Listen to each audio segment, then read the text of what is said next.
Indy Car is very sad to announce that Dan Wheldon has passed away from unsurvivable injury.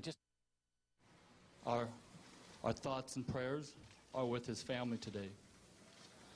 Indy Car, its drivers and team owners, has decided to end the race. In honor of Dan Wheldon, the drivers have decided to do a 5-lap salute in his honor. It will take place in approximately 10 minutes. Thank you. This is in slow motion from high above. Now all the drivers are very crowded going into this corner, 3 abreast. One of them touches, goes sideways, Scott, and then mayhem. And this is what we talked about before, that these speeds at 220 miles an hour, Eddie, you're going the length of a football field in less than a second. And you don't plan your next move at this speed. As you can now see, the cars starting to go one over each other, and they'll start to get up towards the catch fence. And those are the ones, the catch fences, that do the damage. The safer walls we've improved really helps dissipate the energy when the cars hit. But it's the catch fencing that's above the safer barriers that these cars got up into, and that is what has done the damage. Another angle, and it's the second airborne car in your screen. And as you mentioned, Eddie, cars just going for the same spot, and at this speed it just starts to go sideways. Cars start to climb up and over, and as further cars continue to come into frame, you'll see cars starting to slide through and jump into the air, and now watch towards the catch fence, and the car now goes up, it's airborne, and it gets catapulted, and it gets into the catch fencing with the cockpit area first, which is something that you just cannot be prepared for. And there's nothing you can actually do. There's nothing you can do. The drivers are put into position. There's nothing they can do. Here it's in slow motion, but you can see how it arrives.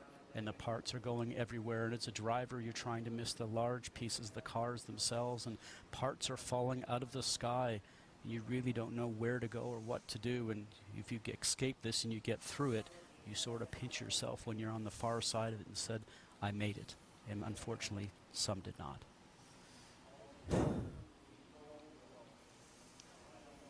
Last angle on this that we will show you, as it's very painful to watch. It is. It's just, it's heart-wrenching. You know these people as competitors, as sometimes they're angry with what you say about them on the air, but trust me, when there's these moments, there it is right there, and that's the the impact you were talking about, Scott. Cockpit towards the catch fence. Another view from Danica's car, as she was one of the 19 that managed to make it through. She's on the lower part of the track, which was a good position to be in, but she has a bird's eye view of everything from here. And as we heard her say earlier in this telecast, that she thought things were just getting a little bit crazy. She had eased off the throttle, not something that race car drivers do, but she just felt uncomfortable, had something about it, a sixth sense, if you will, and turned around and just gave herself a little bit more breathing space, which is something that worked out very well for her. Charlie Kimball's view, he was in the middle lane, had nowhere to go. And a car went right over the top of him. And there's another car flying over the top. And literally, I've been in these accidents. There's nothing you can do. Once it starts to happen, the momentum has to just play itself out. The number 77, Dan Wheldon's car number today, has now been put at the top of the scoring pylon here at Las Vegas Motor Speedway.